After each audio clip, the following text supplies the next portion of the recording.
ఇవాళ రోజా భవిష్యత్తు మారిపోయిందండి.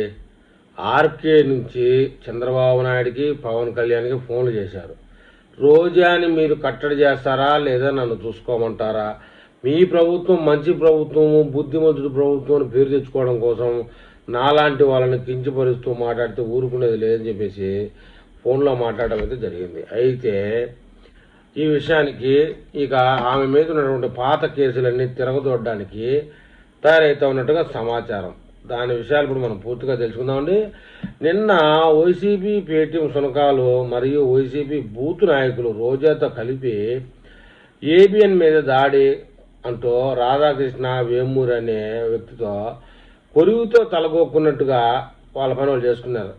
వీళ్ళ నాశనం చేసింది కాక ఆర్కే నిద్రపోవడం విషయం తెలిసి కూడా అప్పట్లో ఆడుదాం ఆంధ్రాలో రోజా మరియు బైరెడ్డి సిద్ధార్థరెడ్డి అనే ఇద్దరు అందగాళ్ళు అందగత్య నిందితులు అధికార దుర్వినియోగం చేశారు. ప్రభుత్వానికి రిపోర్ట్ ఇచ్చినా ఎందుకనో గుమ్ముగా ఉన్నారు. వీళ్ళ మౌనం రోజా నోటికి రోజు రోజుకి అద్దు లేకుండా పోతుంది. ఏమన్నా ఆడోళ్ళులే ఎందుకులే అని చెప్పి వదిలేశారో ఏమో మరి. నిన్న ఆర్కేని అసభ్యంగా దూషించింది రోజా.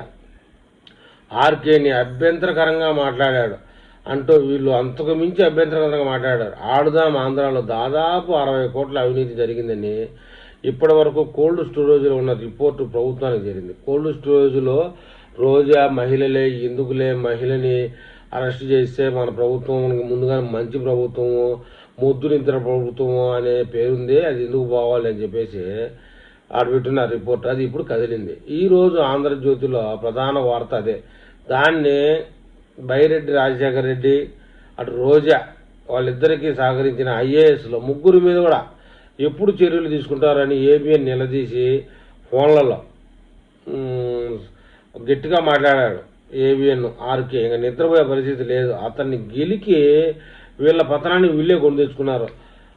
వార్తా సమాచారాల ముఖ్యమైన విషయాల ప్రకారం రోజా బైరెడ్డి సిద్ధార్థరెడ్డి ఈ వారంలో వచ్చే శుక్రవారం రోజు అరెస్ట్ అవుతారని చెప్పేసి సోషల్ మీడియాలో విపరీతమైన ట్రోలింగ్ జరుగుతుంది. మరి ఈ విషయంలో మన ఏపీ ప్రజలు ఏమైనా కామెంట్ చేస్తారు?